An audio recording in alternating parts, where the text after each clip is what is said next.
Lighting looks good. Everything looks good. Nice little office. So, How's life treating you?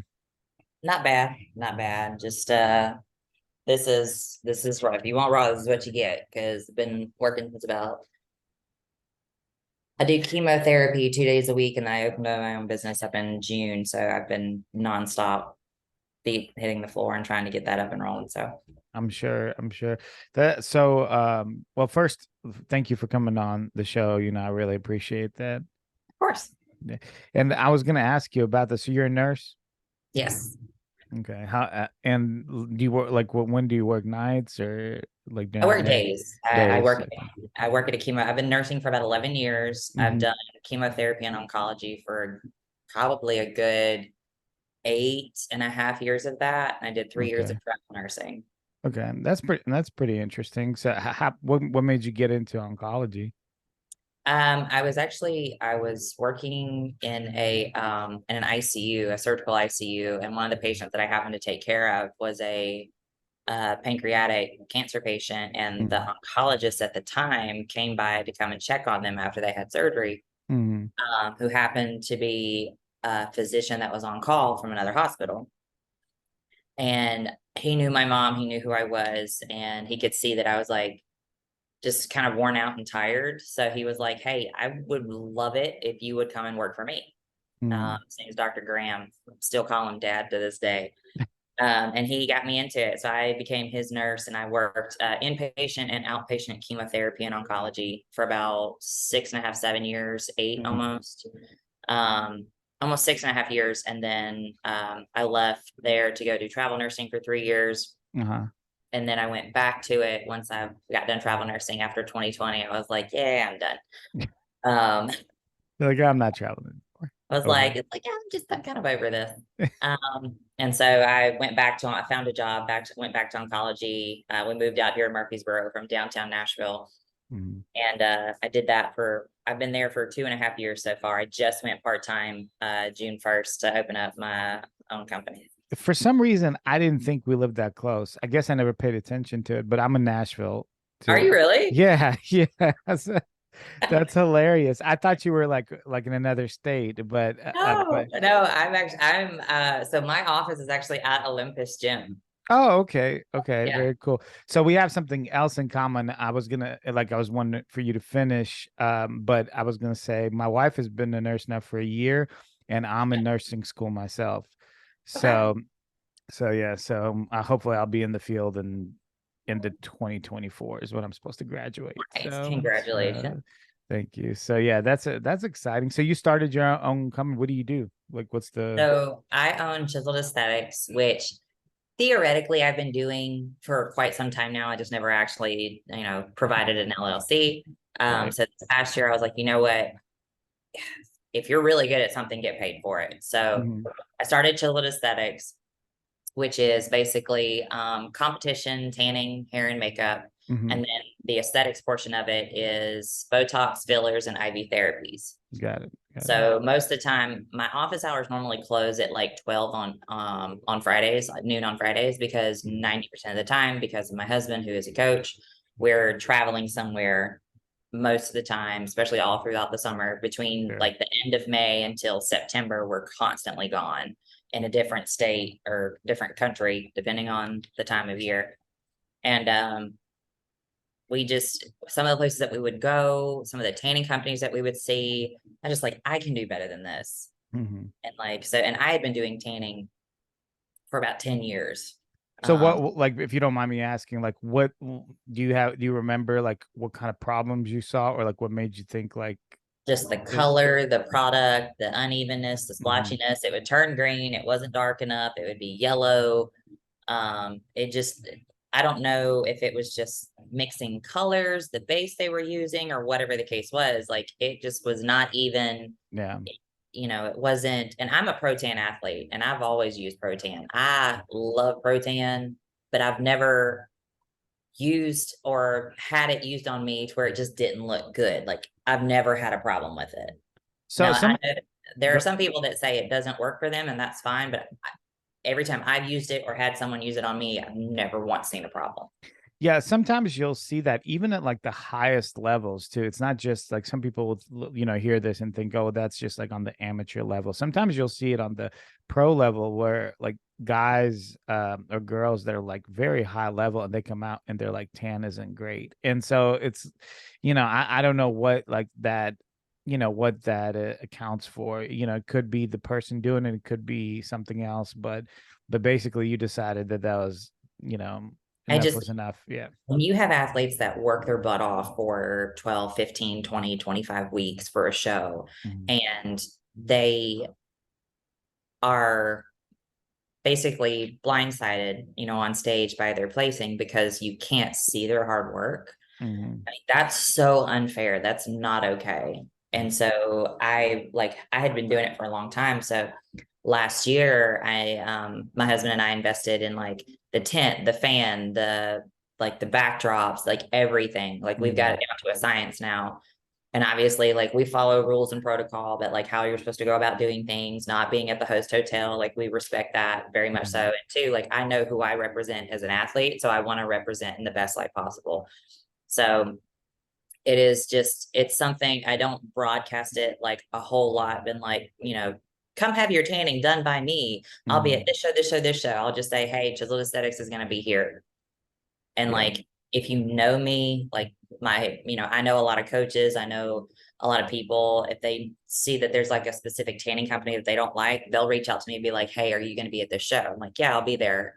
Have Yeah. your person reach out to me and I'll just put them on my list. Yeah. It's not like something that I want to have like this grand scheme, 500 people to do at a show. I don't want that. I'm doing it for those athletes that, really, Yeah. really want to have that finishing touch that looks really good. Like that's what I do it for. Yeah. I mean, like good tanning is like a good mechanic. I always say it's like once you find one that is, is good for you, it's like you have to kind of stick with them because it's just it can become like a real issue if if you're not if you don't have a good one around. So it's like I mean it's good for the people that you're doing it for, because without that who knows what kind of issues or problems they might run into the day of the show. So yeah, that's problematic. What about you do IV and you said Botox as well? Botox fillers. Now, but that you do have to be licensed for that, right? There's like So in the state of Tennessee, you have to be a practicing and licensed.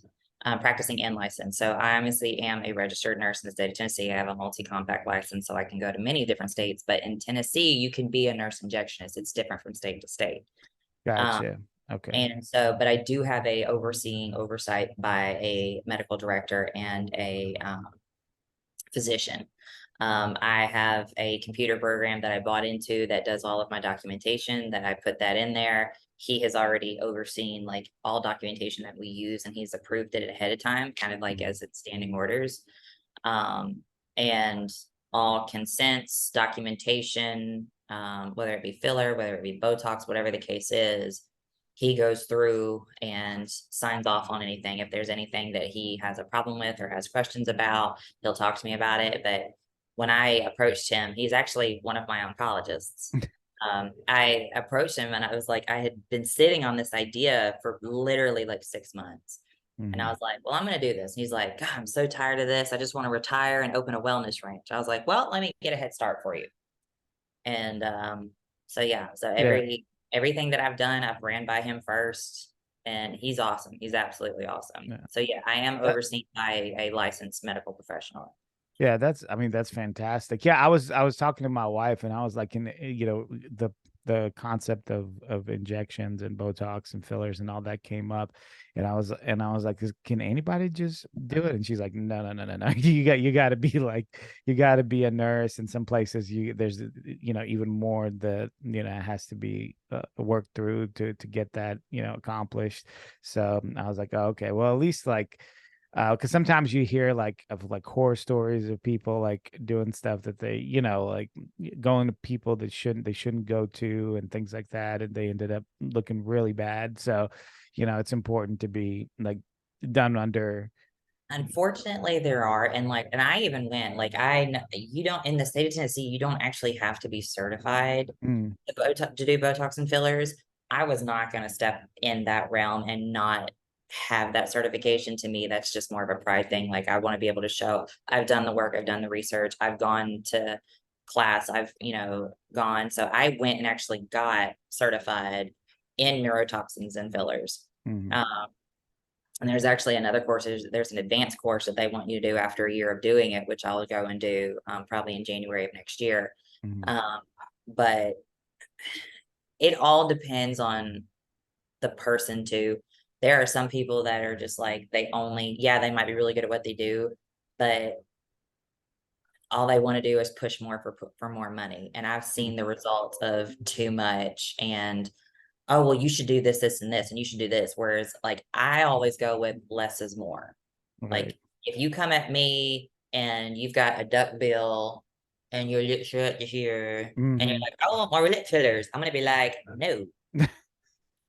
It's like you can go to somebody, you can go give your money to somebody else because that is gonna have my name on it. Hmm. And that's not something I want to have my name on it. I don't care if you're, gonna pop $1,000 off of a syringe.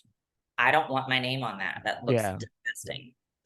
Yeah, and it's like that, right? Like sometimes you'll see because so it's like almost like an art, right? Like you're kind of like viewing it as an art form where it's you can make it look amazing, or you could just or like any kind of aesthetic like procedures, you can make it look enhancing, amazing, like really good, or it can completely turn the corner and look terrible, and it's like everyone's seen the terrible. That's what like sticks out Yeah. in your mind. But the ones that look natural, the ones that don't look like they had anything really done, and those that look amazing, it's like you don't even notice those because they look so good. You think it's just, you don't even know that these people are getting this Yeah. stuff done, It's just, so and that's what aesthetics is supposed to do. It's supposed to enhance your beauty. So like if there's small little tiny imperfections, we can fill those out. Like we can make those a little bit better, especially for like us that are bodybuilders that go into prep and we get that like diet face where we look hmm, like hmm. Skeletor.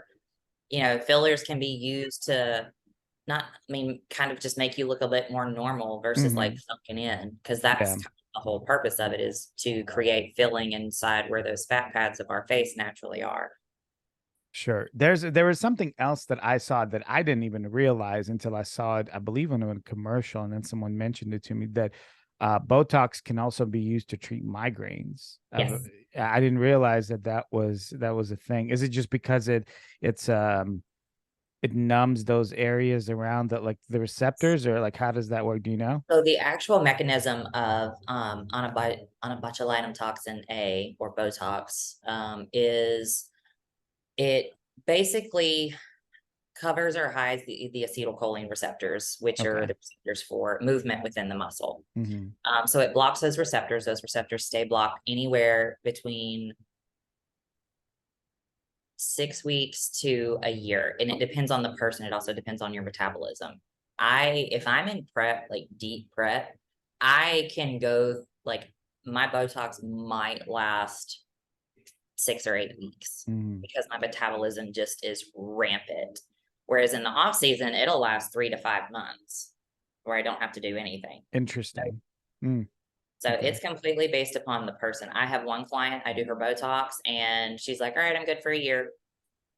It's like, okay. And then I have another one that's like, all right, it's been 12 weeks. Let's get on it at 12 weeks. Every 12 weeks she needs it. Mm. So It would be everybody's, like it's that the one time in your life where like a slow metabolism is actually like good for you, like as yeah. far as like your wallet, I guess.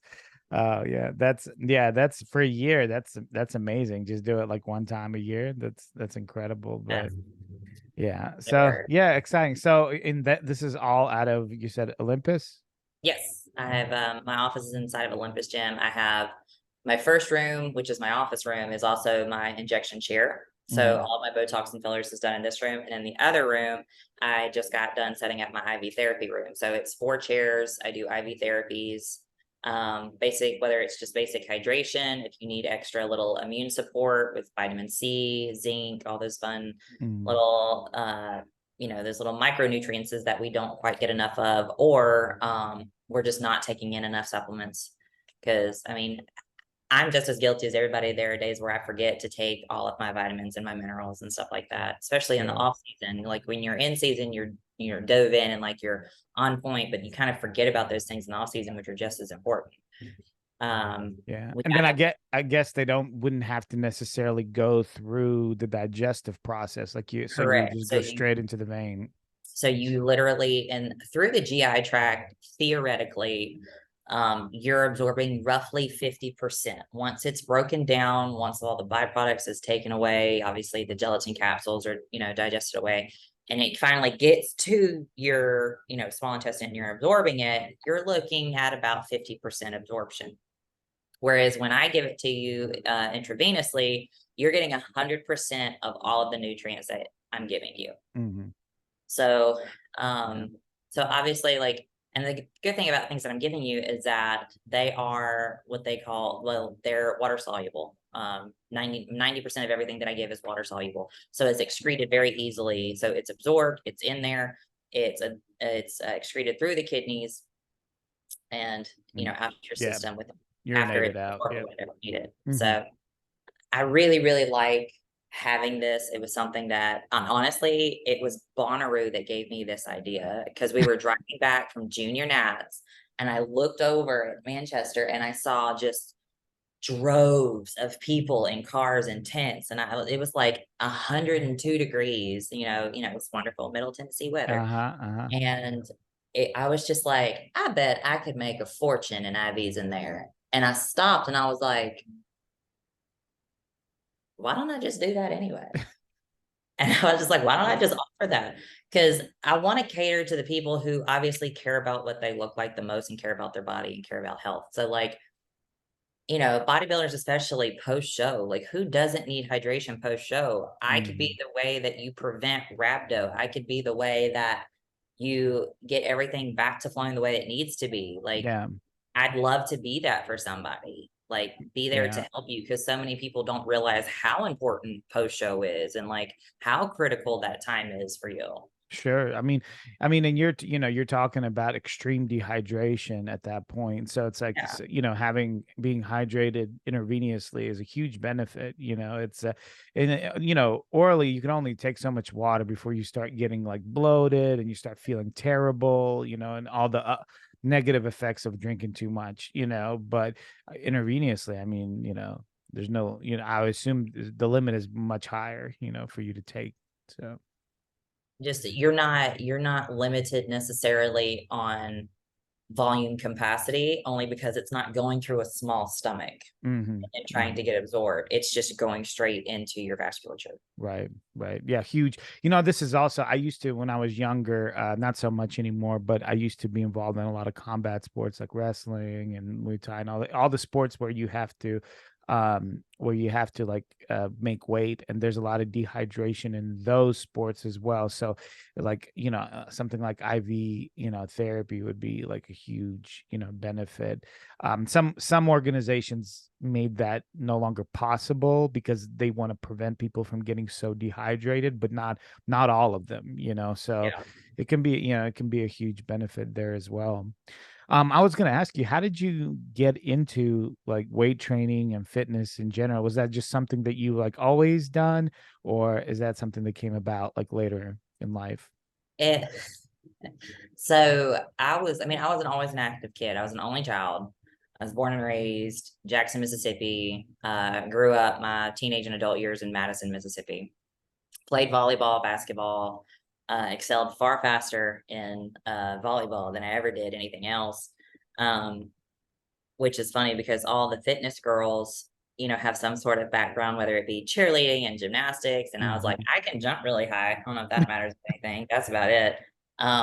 So I just kind of used that to my benefit. But I got into Hmm. volleyball and I went and worked out like as the team did, just like anybody else to stay ready. But I didn't really weight train a whole lot because I was constantly doing practices or scrimmages or camps or whatever the case was. Hmm. And even in college and even in I would go to intramurals or I would started coaching right after I graduated. So I was constantly doing something, being physically active all the time.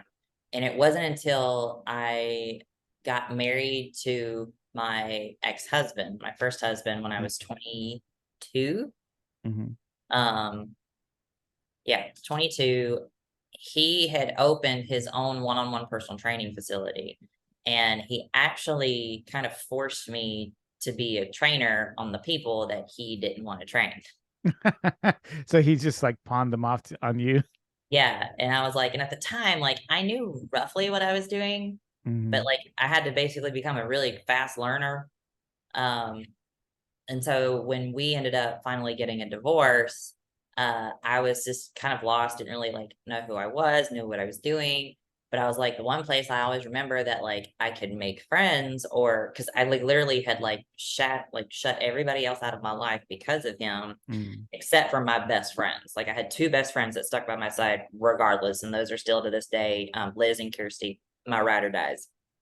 Like they'll help me hide the body. We're all going to jail, but they will help me hide the body.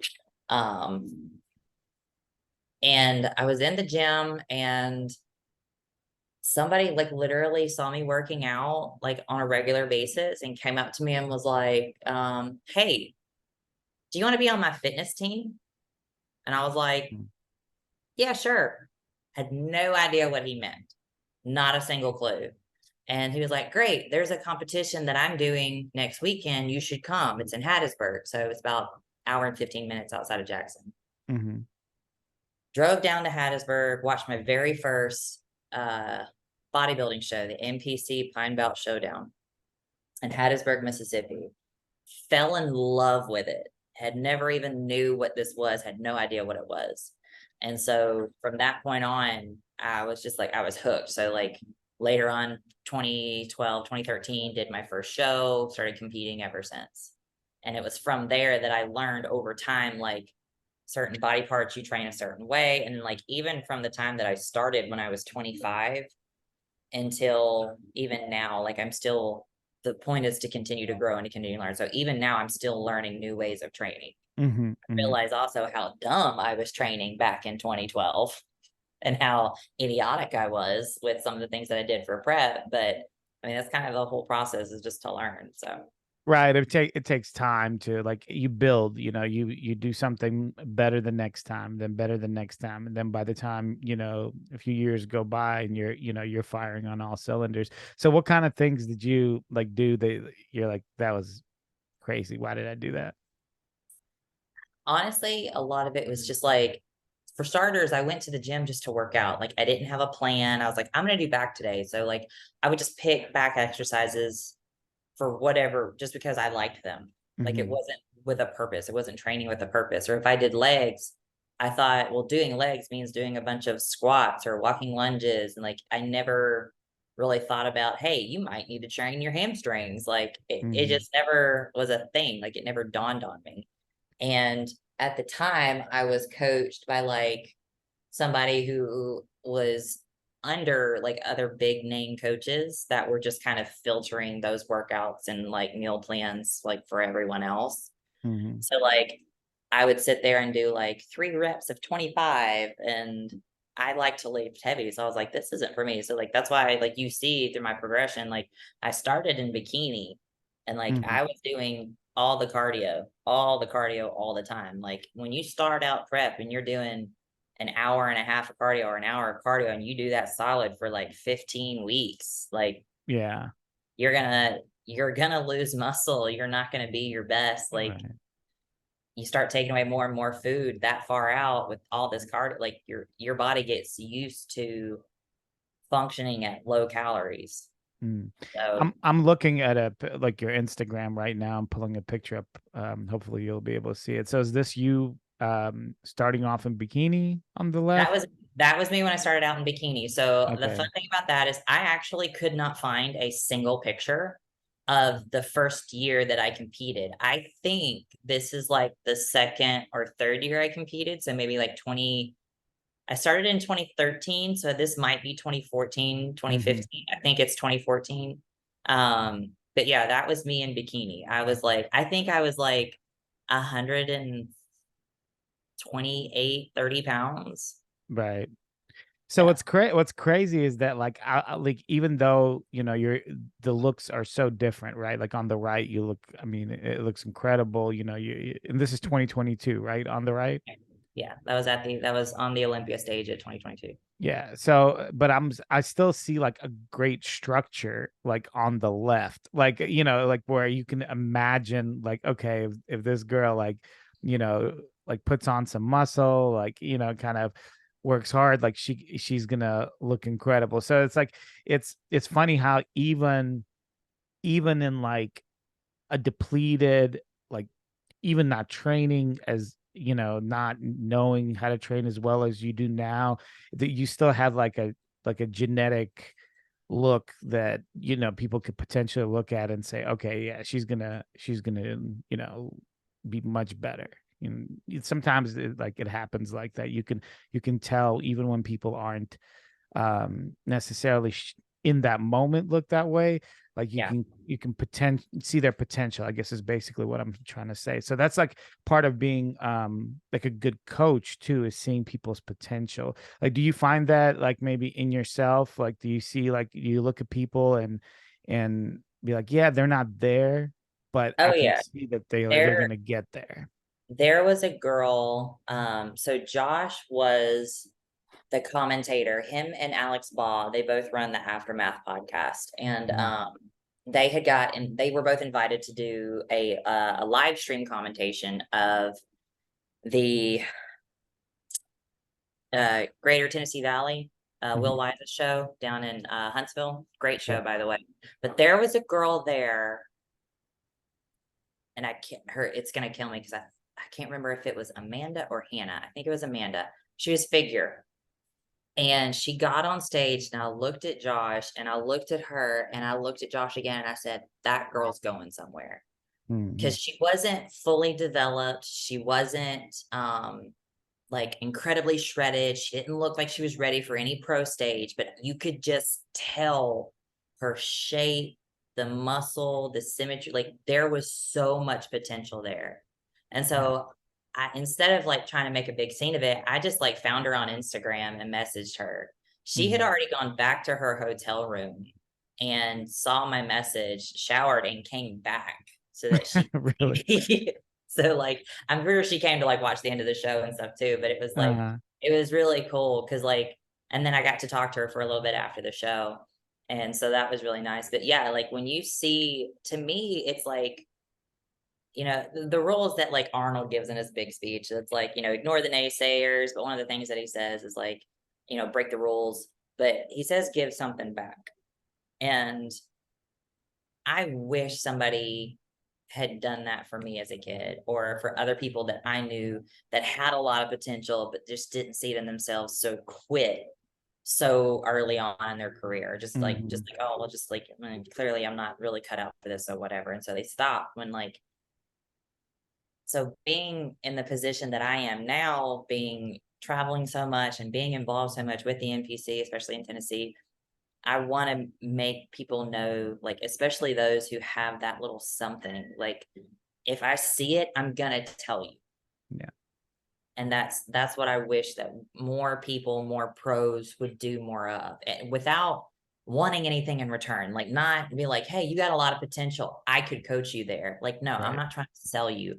I'm trying to let you know with no ulterior motive, no alternative motive, that you've got something here. You should keep pursuing it. And that's Absolutely. it. That's where I leave it. Yeah, absolutely. I 100% agree with you. I also I feel like the competitors in each division should, for the love of the sport, should reach out to the ones coming up and try to develop their own division a little more. Like you said, not necessarily in coaching, although it can be, but just giving out some advice, doing some seminars, doing things like that. I think it's a huge benefit. And I was talking to a girl on my podcast. She was a figure girl. And we were talking about the situation going on with the Arnold at the time. I don't know if you went to the last one or not. You were there. So one of the things was the figure wasn't there. They didn't want figure there. And there's all kinds of reasons that were given and conversations that were had. We don't have to, go into it and hash it out again. But one thing she was saying was she thought that the figure division could do more in helping like young girls go into figure, because that had potential for figure, because there just wasn't a lot of new life in figure like it used to be. And then you look at wellness, like like Yarishna, all these girls, they're always doing like seminars, always appearing places. There's girls like wanting to go into wellness, ton of them. I mean, there's more wellness like young girls now than I've ever seen, in a like wanting to go into a division. So there's something to be said about that. And to your point, it's just for not for trying to get something out of it financially, but just to because you love the sport and you love your Yeah. division. What do you think about like the fitness division, as far as, do you like the direction it's going? Do you think it could, use something different? Like, what do you think overall?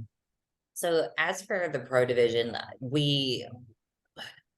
the best way to describe the fitness division, and every single fitness girl will say the exact same thing: we are one massive sorority. Hmm. Like, I don't know how it is with figure. I don't know how it is with wellness. I don't even know how it is with women's physique and stuff like that. I feel like it's a little bit more the same with women's physique because it's, again, smaller as far as vast numbers. I know that it's not this way with bikini, but when one person wins their pro card in fitness, all of us, pros alike, Whitney Jones, Missy, Truscott, like all of us, we go and we congratulate that person on winning, Hmm. because we are the fewest in numbers and it is dwindling down. But if it's one thing that I can say about how we are as fitness girls, is that we try our best, despite injury, despite family, despite whatever is going on. We try our best to show face no matter where we are, and be positive and be like a face of the sport at all times. It's harder for us to show up to the shows that we have because of injury and timing. Like last year, like a lot of people were worried that, oh, well, there's not a lot of fitness girls at this show, or this show. I'm like, well, for starters, you had a calendar year of over 12 months to get qualified for the 2022 Olympia. It was in December, and you want us to try and get ready, have an off season, and be ready for a show in March, June, or May, early May or April. And like, you can't do that as a Yeah. fitness girl. Like, we need that time off to A, recover hormonally, physically, our ligaments, our tendons, our muscles, everything needs time to heal, get back to base, maintain a good health base, and then get back to being to what we are. Yes, we can maintain it in a leaner state, obviously, but like, that's one of the reasons why I took time off this year, was because I needed a break. Like, my body was done. Like, there Hmm. was no more. Like, I talked to my husband, I was like, do you think I could have prepared for the Arnold had I applied for it? And he was like, absolutely not. He's like, there's no way your body was going to do that. And I was like, yeah, you're right. Yeah. So it Y- Yeah. it's hard to have that, and to always show face at all these shows when there's only 5, 6, 7, 8 of us showing up. But and we're always upset because there's fewer and fewer fitness shows. Mhm. So now only top 3 qualify, Mhm. where they changed that rule back in 2021 or 2021. They changed that rule.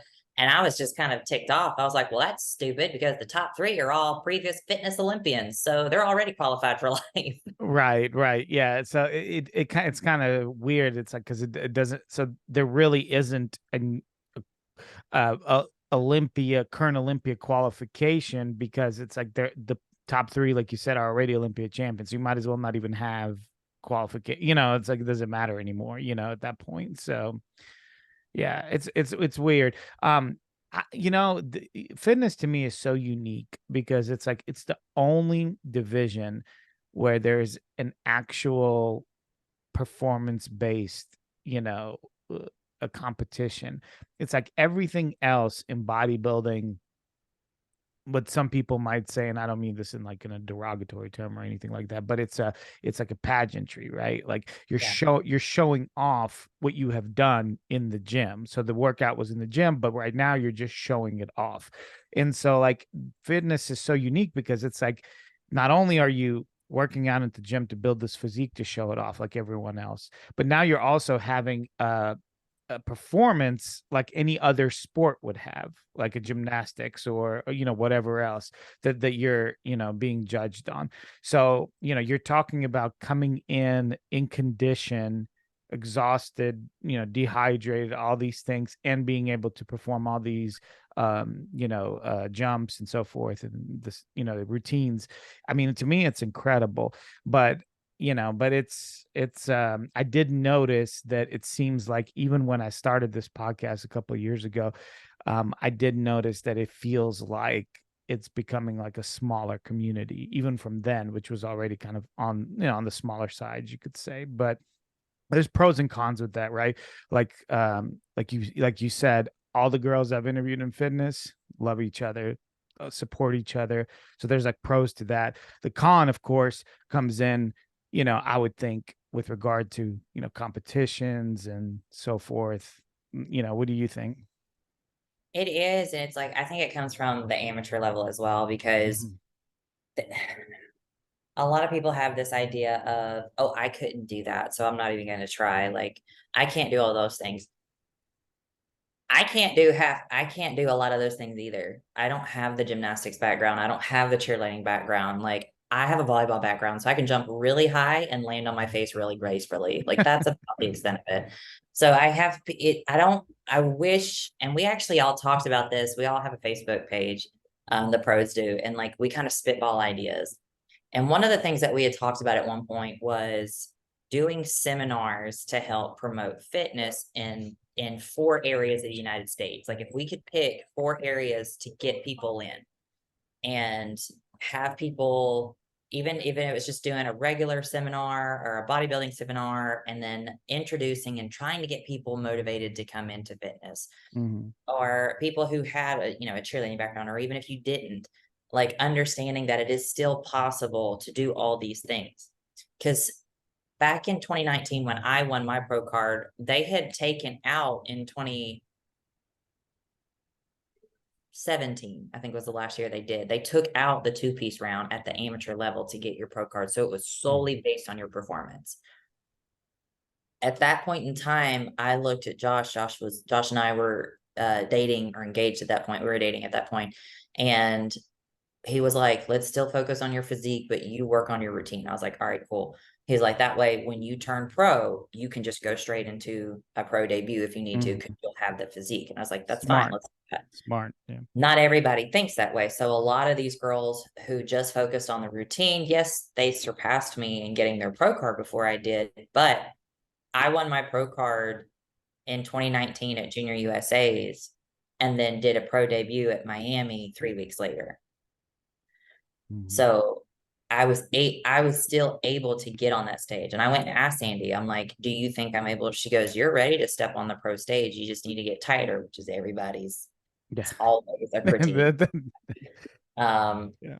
and I was okay with that. So I stepped on that stage, and like I was very, very proud of that. Whereas a lot of girls, they had to take a year off, build muscle, you know, and it's hard because now you are judged on your physique. They put that rule back in, I think in 2020 or in 2021, where you were then judged on your physique again.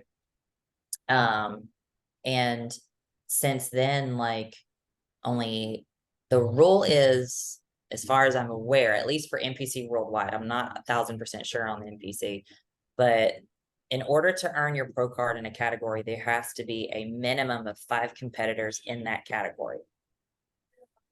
So that was kind of some stipulations with Junior USA's and Junior Nats when only one or like 3 or 4 girls showed up. So because they created an exception to the rule, they allowed people to get their pro cards, but I think the ruling is going to be moving forward. Some of these shows are going to take out fitness for a pro card, which, I hate, but it's almost like well, if we want to grow the sport, we may have to take out that 2-piece round again. If this is what you guys want as numbers up. But I think a lot of Yeah. that has to go on us as fitness competitors and fitness pros, is that we've got to start going out there and doing those seminars and telling people, like, if you have a background gate, great, try it, see if you like it. Because most people, when they come and do a fitness show, when they do a fitness routine, they love it. Mm-hmm. And to hear the crowd, it's like it's an adrenaline rush. It's so much fun. And I think for us, that's our job, to be that voice to people, or at least me. Like, you don't have to have that background to be a fitness competitor. And Right. like, I can do this with a basketball and volleyball background. They're like, you don't have any gymnastics? I'm like, my mom put me in a summer camp once. Does that count? Like, it's That's hilarious. Yeah. I started taking gymnastics lessons. I threw my first round off back handstring for the first time since I broke my hand in 2021 on the Olympia stage in 2022. Wow. Running round off back handspring into a jump split. Like, I nailed it, and I was like, yes, I don't have to do that again for a long time, and like kept going. But it's I started taking gymnastics lessons at 32. I'm Yeah. 35. I'm 35. I'll be 36 this year. And Yeah. so like it's nothing massive. These Yeah. judges are not gymnastics like coaches. They're Right. not judges for gymnastics. So you don't have to do something perfect. Like, a lot of times they see somebody just tumbling a bunch on stage, they get really bored with it. They Mm-hmm. want to be entertained. They want to be wowed. Mm-hmm. Like, even if you just have like a dance background, like Jacqueline Baker is not a gymnast. She's a dancer, and she's a phenomenal dancer at that. And so you can look at her routines and realize that, like, oh, wow, that's so amazing and so graceful, but it's just powerful. But she does Yeah. it with intense emotion, and she does it with intent. And that's what makes a lot of the best routines so amazing.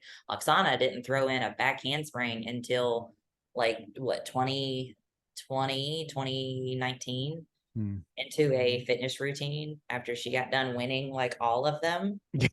So it's like, you don't have to have that in order to be successful. Like, you Yeah. just don't. They want excitement, they want power. As long as you have the mandatories, like, it's something that anybody can do. It's just whether or not you're ready and willing to like put the work in for it, because it's a lot of work. None of those girls will tell you that it's easy. It's the worst, but we love it so much because we're the one category that we feed off of each other. Like, where other girls backstage, like, I don't see wellness backstage cheering on every girl that goes on stage. We Mm-hmm. won't shut up backstage.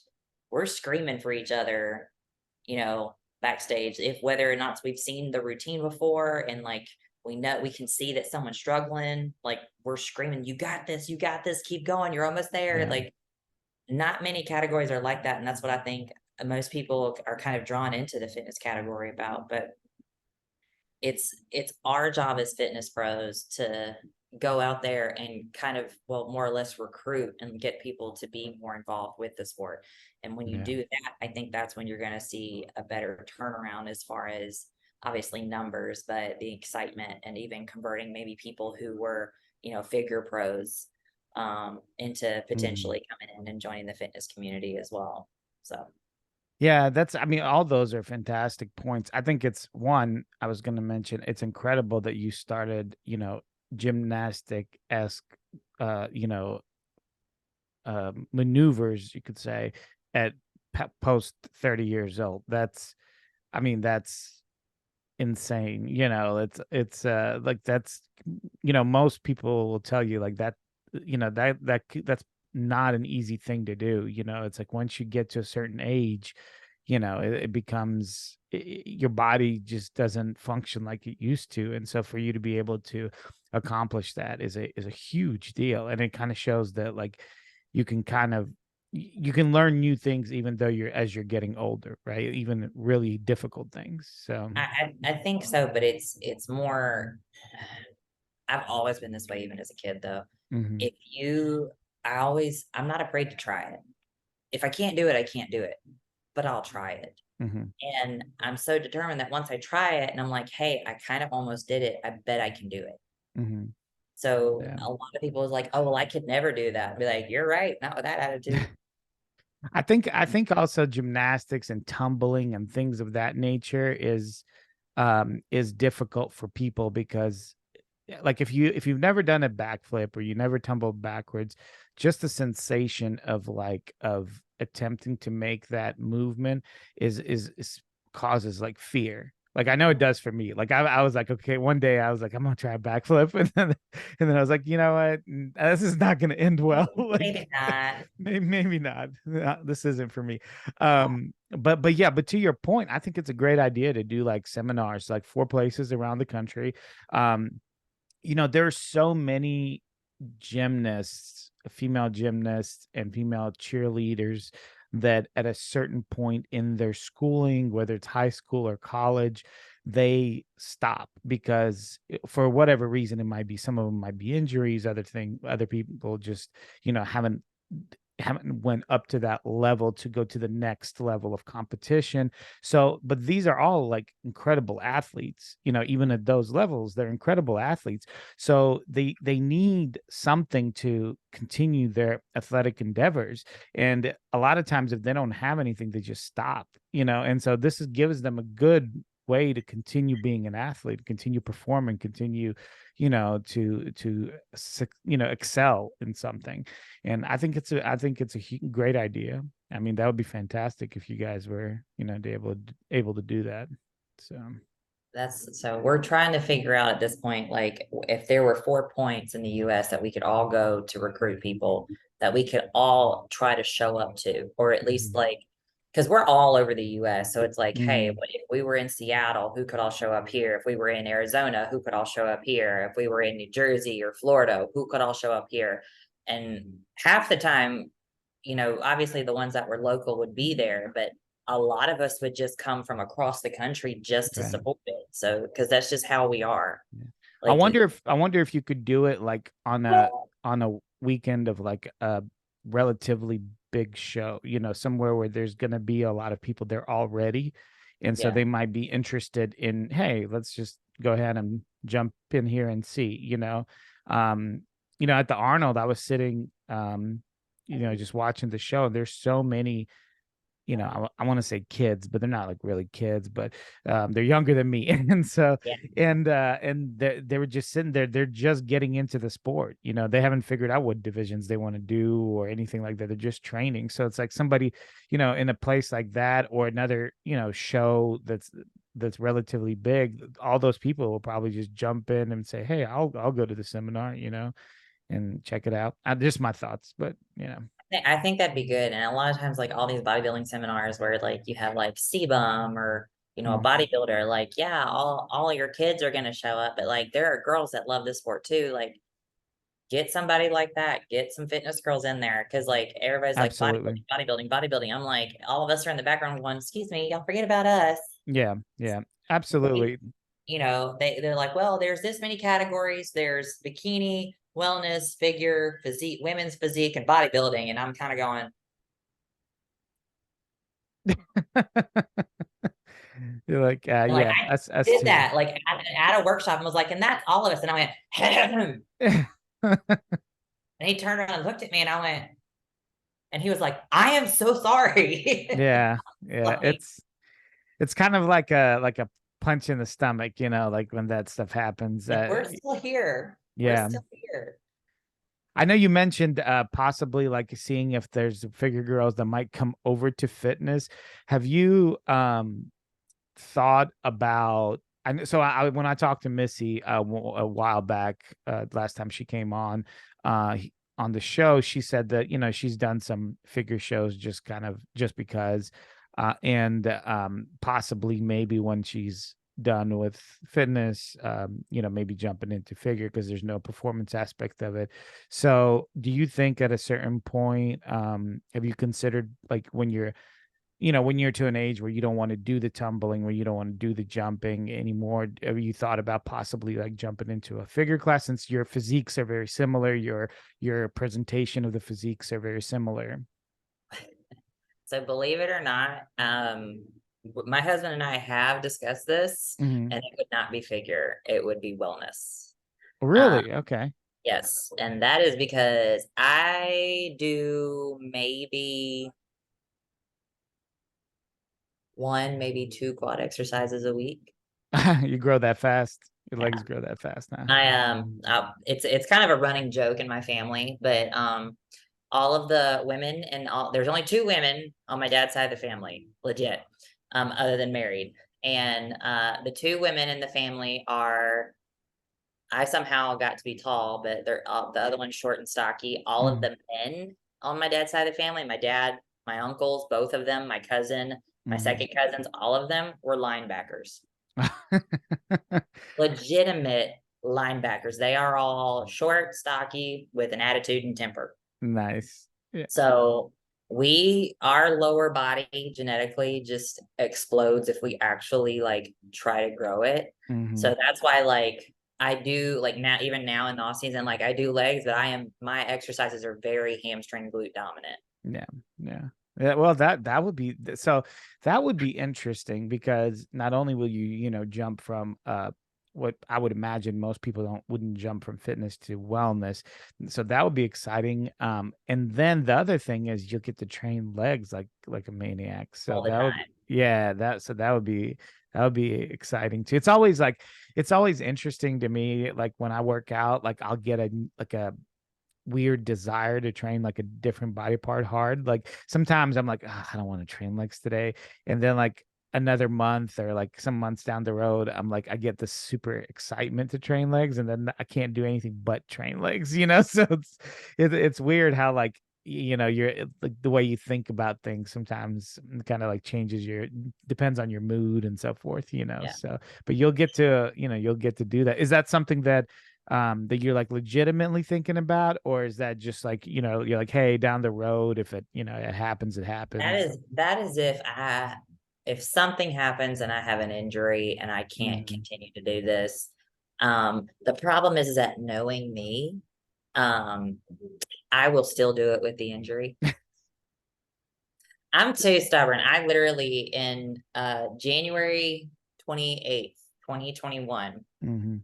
I have a Ooh. plate and 8 pins. I was messing around at gymnastics Mm. at whopping 170 something pounds. Very different composition than what it was right now, which Mhm. I'm at like 175 right now. So I'm actually heavier and better comped. But I was fooling around. I threw a back handspring, got really lazy on my hand placement, dislocated two of my fingers, and had a Oh spinal man. fracture around my metacarpal, maybe metatarsal, metacarpal, I think tarsal. Mhm. But anyway, had to have surgery.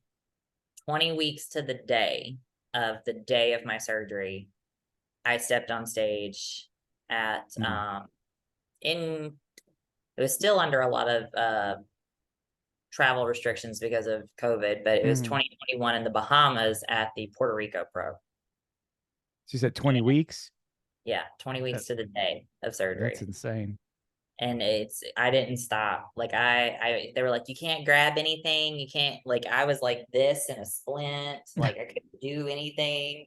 And so I got these handy dandy, like, Josh is just like, you're just gonna work a lot of legs. I was like, all right, cool. But I still did shoulders and I still did bis and tris, but I just did everything cables. I had a Yeah. wrist wrap that had those like hooks on the end. And so that's literally what I worked out in. That's wild. That's like in a cast and everything.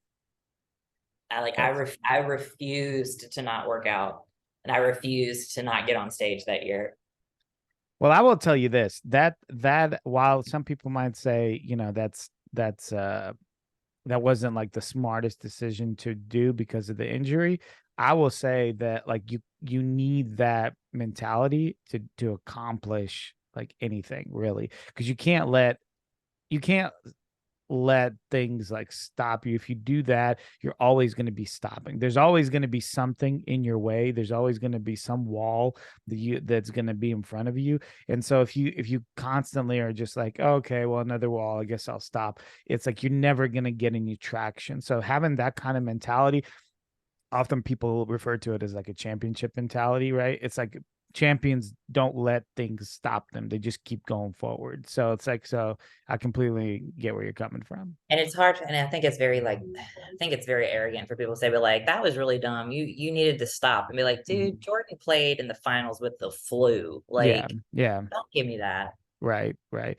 you It's know. like, Yeah, it's, and it's one of those things where it's like there's sacrifices, right? Like part of being at a high level athletic, having a high level athletic career is like sacrifices. And that's, and if you can't play sports at a high level and not have sacrifices, it's impossible. So it's like, so that's just the difference. So that's the difference between you and whoever told you that, is that they're not going to be at that high level and you will, because you're willing to make the sacrifices. So that's the way I look at least. Well, and then like I spend that entire year, I learn how my body reacts. I learn what it does and does not like to do. I learn new skills. I learn what I can and cannot tolerate. Mm-hmm. And then the very next year, that was 2021. The very next year, I made it to Olympia.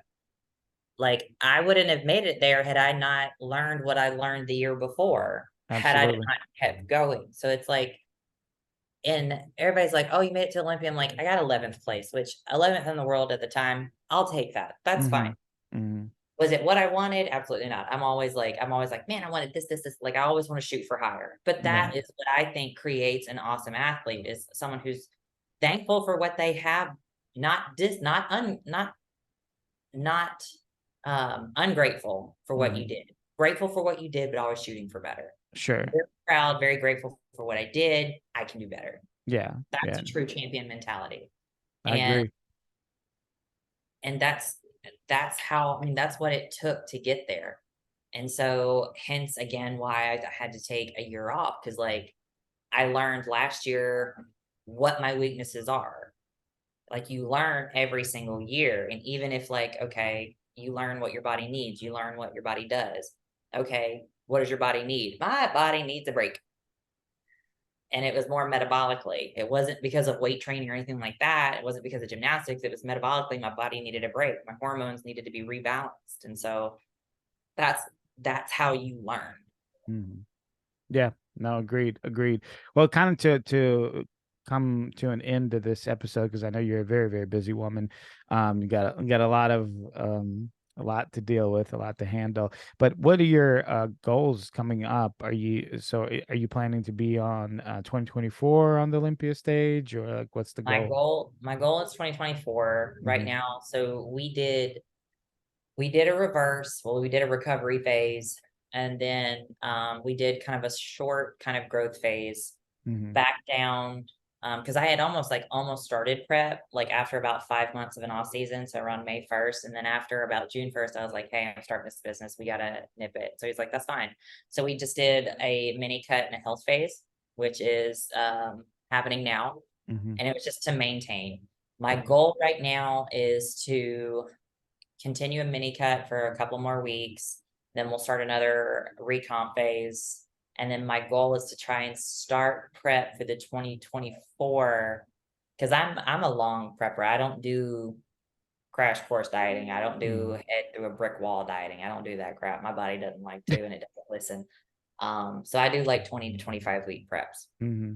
And I'm okay with that because it's slow and progressive. Probably Um, healthier too, I'm yeah, sure. Yeah. for sure. So probably around December 1st, we'll start prep, and I will probably look at something maybe late April, May of next year. I'd like to do something early. That way, do a quick qualification. Um, my secondary goal is with gymnastics and practicing. I have to learn 2 new tricks this year. And I'm really excited about this one because it's not coming from my gymnastics instructor. I have there's 2 guys that work at the adult gym that I go to that are Mhm. trickers and parkour. Not parkour. Yes. That's So I funny. am like I'm super stoked. So I'm learning 2 new tricks from these guys and it is gonna be awesome. That's exciting. Every time somebody says parkour to me, I don't know if you ever watched The Office, but there's Yes, parkour, hey, parkour, parkour. They're like jumping off parkour. couches and like, So yeah, it's like I got a video of these guys and what they do, and then I yeah, have a video of what I'm trying to do afterwards. And it's like we've got some work to do, but this is gonna be really fun. yeah. I mean, those guys that do parkour, like seriously, they're amazing. I mean, the things that they can do is darn near like a superpower, you know. So yeah, it's incredible for sure. So I'm sure you'll get it after, you know, a few practice sessions. So I'm excited. I'm gonna keep these two on the DL for a while, but yeah. as soon as they're pulled on stage, you're gonna be like, that was it. Yeah. No, I'll definitely watch and probably like jump up and down whenever you do it. So just to kind of finish off, if somebody wanted to reach out to you for like either more podcasts or like talk to you about your business as far as like getting tans and IV therapy and Botox or anything like that, what would be the best way for them to contact you? Easiest way to contact me is through either one of my Instagrams. The company Instagram is just at Chiseled Aesthetics, all one word. My personal Instagram is just Anna underscore Chism underscore IFBB Pro. Um, you Huh? can Instagram me. I'll give you my number. I think my number is actually connected to my Instagram, so you should be able to just like kind of text me or whatever. But those are Perfect. always the easiest ways to get in touch with me. Perfect. And guys, I'm gonna link everything at the bottom, so it'll just be easy for you to click and go to Anna's Instagram and whatever other, you know, information you need. Well, thank you, Anna. I really appreciate your time. Thank you for having me on. I appreciate Of it. course. You take care. Have a good day. Thanks.